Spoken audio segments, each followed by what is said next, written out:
ये कहानी है एक छोटे से गांव की, जहां लगातार एक हफ्ते से कड़ाके की बारिश पड़ रही थी। इस गांव में बिजली की समस्या थी, जिस कारण लोग रात को अपने अपने घर में डिबिया या फिर मोमबत्ती जलाया करते थे। इस गांव के लोगों में एक दूसरे के प्रति बहुत इखलास और प्रेम भाव था। सभी लोग एक दूसरे की हर कामों में मदद करते थे। सभी लोग अपना घर चलाने के लिए गांव से बाहर खेतों में थोड़ी बहुत खेती बाड़ी करते थे, जिससे उनका घर अच्छे से चल सके। अब जून का महीना लगभग खत्म ही होने को चला है और बरसात का मौसम चालू हो चुका है। कुछ लोग राजू की चाय की टपरी पर बैठे हुए एक दूसरे से बातें कर रहे हैं और अपने अपने किस्से कहानी बता रहे हैं। अरे भाई, बारिश के इन दिनों में राजू की चाय की टपरी पर बैठकर चाय पीने में जो मजा है ना भाई, वो और कहीं नहीं है। अरे हाँ भाई, बिल्कुल सही बोला आपने। इन दिनों तो बस यही जी करता है कि पूरी रात राजू की टपरी पर बैठकर चाय पीते पीते और बातें करते करते ही बीता दूं। अरे गज्जू भाई, अगर पूरी रात तुमने चाय पी भी ली तो आधे महीने के तनख्वाह तो तुम्हारी यहीं चली जाएगी। इसी तरह सभी लोग आपस में हंसी मजाक करते हुए सभी लोग बातें करते। बारिश काफी तेज पड़ रही थी और आसमान में काले बादलों के साथ तेज तेज बिजली कड़क रही थी। तभी दूर से राजेंद्र काका भी आते हुए दिखते हैं।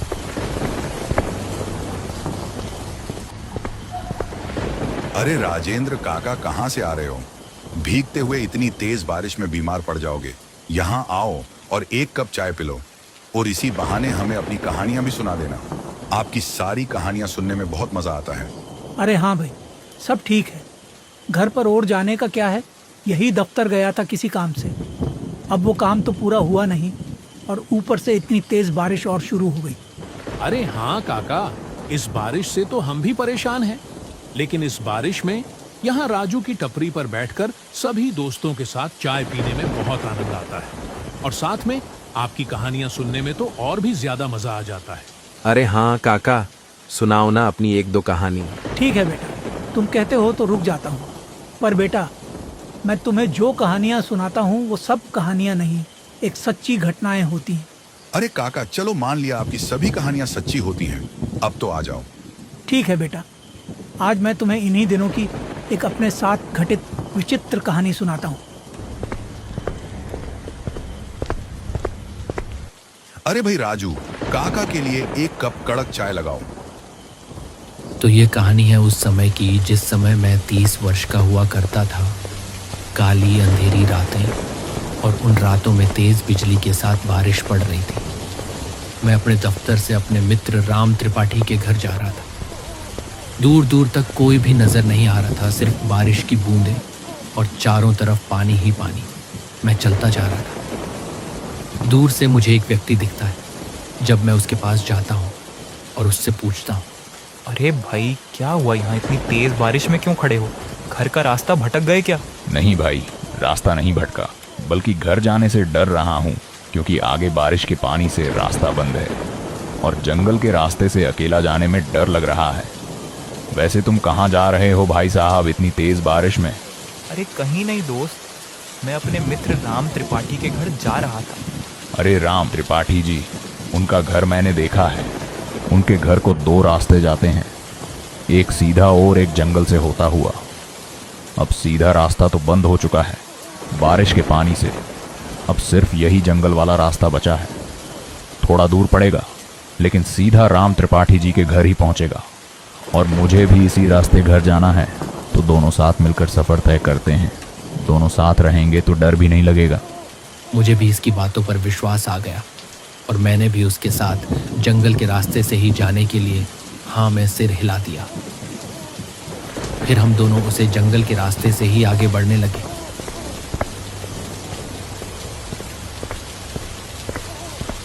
चारों ओर घने जंगल और घने जंगलों में सिर्फ जंगली जानवरों के गुर्राने की आवाज ही आ रही थी। डर तो मुझे भी काफी लग रहा था, क्योंकि इतनी तेज बारिश और ये जंगली जानवरों का गुर्राना और अनजान सड़क पर अनजान व्यक्ति जो मुझे जंगल के रास्ते से जाने के लिए कहता है, ये सब मुझे काफ़ी अजीब लग रहा था। लेकिन मैं कुछ नहीं कर सकता था, इसलिए मैं भी उसे व्यक्ति के साथ आगे बढ़ता चला जा रहा था। क्या पता ये व्यक्ति मुझे मेरी मंजिल तक पहुंचा ही दे। बारिश अब अपना और विकराल रूप ले चुकी थी। बारिश पहले के मुकाबले बहुत तेज हो चुकी थी।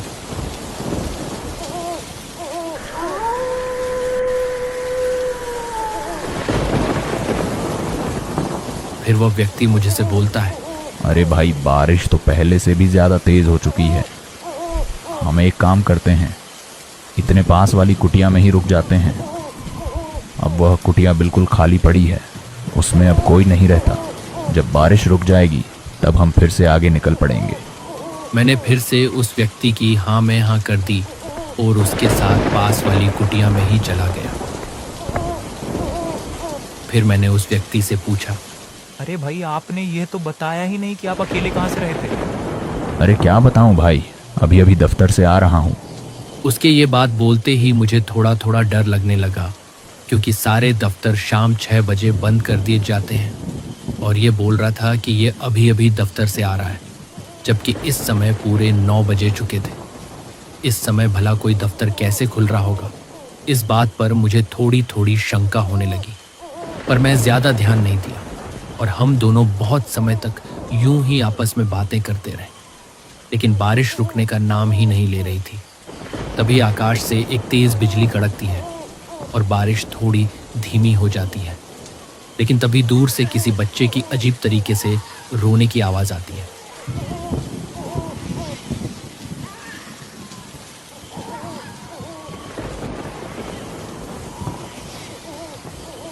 पहले तो मैं इसे मन का बहम मानता हूँ, लेकिन तभी वह व्यक्ति भी बोलता है, अरे भाई साहब, कुछ आवाज़ सुनी आपने, लगता है कोई बच्चा जोर जोर से रो रहा हो। अरे हाँ भाई, आवाज़ तो मेरे कानों में भी सुनाई दी, लेकिन इतनी तेज़ बारिश में सुनसान रास्ते पर अपना बच्चा इस तरह कौन छोड़कर जाएगा?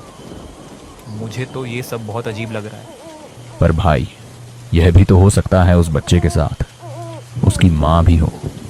इस अंधेरी रात में उसे कोई नज़र नहीं आ रहा होगा, इसलिए वह मदद की गुहार नहीं लगा रही। अगर हम पास जाएं तो पता चल भी जाए। हाँ भाई, मुझे भी यही लगता है कि वह बच्चा मदद के लिए ही रो रहा है। कुछ समय तक हम दोनों बाहर की आवाज़ कौ कान लगाकर सुनते हैं।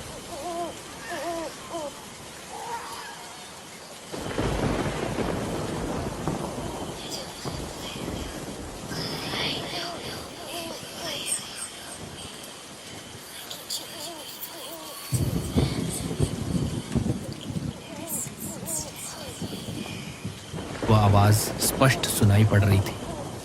कभी तो किसी बच्चे की रोने की आवाज़ आ रही थी, तो कभी किसी लड़की की हंसने और गाने की आवाज़। मैं तो काफ़ी डर चुका था। हमें एक बार चलकर देखना चाहिए, शायद वह बच्चे मुसीबत में हैं। अरे भाई, अगर कोई मुसीबत में हो भी तो इस तरह हंसता और गाता कौन है? मुझे तो ये कुछ अजीब लग रहा है। मुझे कुछ भी ठीक नहीं लग रहा। अरे चलिए ना, एक बार चलने में क्या जाता है, क्या पता वह बेचारे सच में मुसीबत में हो।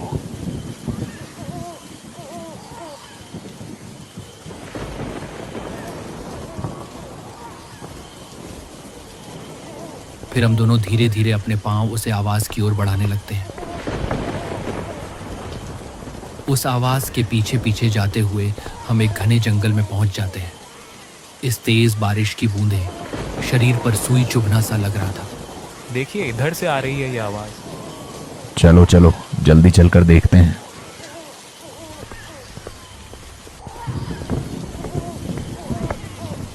हम दोनों उस आवाज़ के पीछे पीछे एक घनघोर जंगल के बीच आ चुके थे। रात के अंधेरे में ज़्यादा दूर तक आंखों से देख पाना मुश्किल हो रहा था। तभी आसमान में तेज़ बिजली कड़कती है और उस बिजली की परछाई में मुझे एक हड्डियों से खड़ा कंकाल नज़र आता है। ये दृश्य देखने के बाद मेरी रूह कांप जाती है। फिर मैं उस व्यक्ति से बोलता हूँ, अरे भाई, हमें शीघ्र ही यहाँ से निकलना चाहिए। यहाँ कुछ भी ठीक नहीं हो रहा। अभी आपने देखा ना वो परछाई? कौन सी परछाई? मुझे तो कोई परछाई नहीं देखी। हमें जल्दी आगे जाना चाहिए। देखो, वह बच्चा फिर से कितनी जोर जोर से रो रहा है। लगता है ज्यादा मुसीबत में है। जल्दी चलो, आगे बढ़ो। अब मुझे उस व्यक्ति पर से भी विश्वास हटने लगा था, क्योंकि वह व्यक्ति मुझे आगे ले जाने के लिए बहुत मजबूर कर रहा था। तभी एक बांस का पेड़ जमीन पर गिर जाता है। मुझे तो ये सब कुछ बहुत अजीब लग रहा था, लेकिन मेरे साथ जो व्यक्ति था वह बिना डरे और बिना घबराए उस बांस के पेड़ को पार कर आगे बढ़ जाता है और फिर मुझसे बोलता है, अरे आओ भाई, पीछे क्यों खड़े हो? जल्दी इस बांस के पेड़ को पार करो। मैं धीरे धीरे अपने कदम आगे की ओर बढ़ता हूँ। तभी मुझे एक बात याद आ जाती है और मैं अपने कदम वहीं पर रोक देता हूँ। फिर वह व्यक्ति अपने गुस्से भरी आवाज में बोलता है, अरे आइए ना, क्यों रुक गए? यहाँ 2 बच्चे मुसीबत में हैं और आप आगे बढ़ने से भी डर रहे हो। जल्दी आओ। फिर मेरा संदेह विश्वास में बदल गया और मैं अपने कदम धीरे धीरे वापस कर लिए।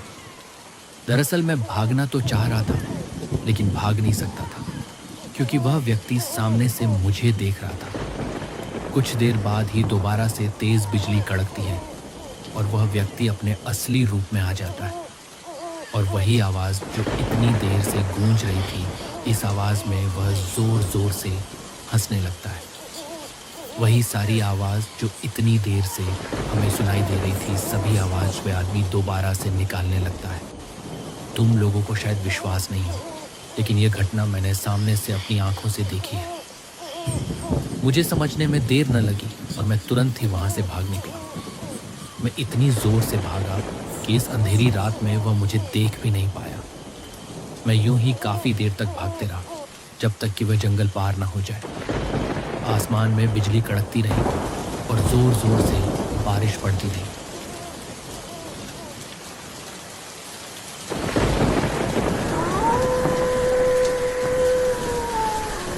थोड़ी दूर जाने पर ही मुझे मेरा मित्र राम त्रिपाठी आवाज़ लगाता है, अरे राजेंद्र, मेरे घर का रास्ता याद नहीं रहा था किया तुझे?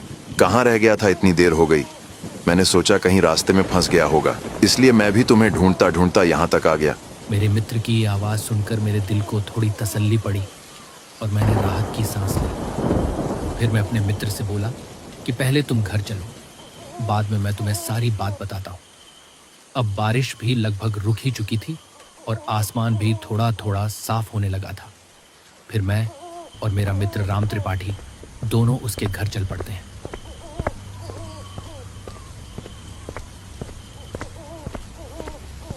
घर जाकर मैं त्रिपाठी को अपने साथ घटित सारी घटना बताता हूँ। ये सब सुनने के बाद मेरा मित्र कुछ समय के लिए तो बहुत घबरा जाता। क्या तुम उस जंगल के रास्ते से आए हो? अक्सर वहां पर ऐसे हादसे देखने को मिलते रहते हैं। अच्छा हुआ कि तुम वहां से भाग निकले, क्योंकि जिस कुटिया में वह व्यक्ति तुम्हें लेकर गया था, उस कुटिया में पहले एक आदमी और उसके 2 छोटे छोटे बच्चे रहते थे। वह व्यक्ति दफ्तर में काम करता था। उसके पिता पर 10 लाख का कर्जा था, जो उसके पिता बिना चुकाए ही मर गए थे। बाद में उस बूढ़े का लड़का गांव छोड़कर वहां से भाग गया, लेकिन कुछ व्यक्तियों ने उसका पता कर्जदारों तक पहुंचा दिया, जिसके बाद उन कर्जदारों ने उसकी कुटिया में अंधेरी रात को ही आग लगा दी, जिसमें उसके दोनों बच्चे थे। वो जिंदा जलकर मर गए। जब उसने पिता ने घर आकर देखा तो अपने दोनों बच्चे उसे मृत मिले। ये दुखद दृश्य उससे देखा न गया और उसने भी अपनी वहीं पर आत्महत्या कर ली। जिसके बाद यह सब घटनाएं घटती हैं। कोई भी गांव वाला उस जंगल के रास्ते से जाने की हिम्मत नहीं करता है। उस व्यक्ति की ये सच्ची कहानी सुनकर मेरे तो होश ही उड़ गए। सुबह होते ही मैं तो अपने घर लौट आया और फिर कभी भी ना ही उस जंगल के रास्ते को गया और ना ही फिर मैं अपने मित्र राम त्रिपाठी के घर गया। अब जब भी मुझे अपने मित्र से मिलना होता है तो मैं उसे अपने घर ही बुला लेता हूँ। पर राजेंद्र काका, आपको बांस के पेड़ गिरने पर वह कौन सी बात याद आई जो आप आगे नहीं गए? अरे गज्जू, क्या तुम्हें पता नहीं, अगर रात को बांस का पेड़ सामने गिर जाए तो फिर उसे पार करके आगे नहीं बढ़ना चाहिए। यह बहुत पहले से बड़े बुजुर्गों का कहना है कि अगर रात को बांस का पेड़ टूटकर आपके रास्ते पर गिर जाए तो अपना रास्ता बदल लो, मगर उसे पार करने की भूल न करना।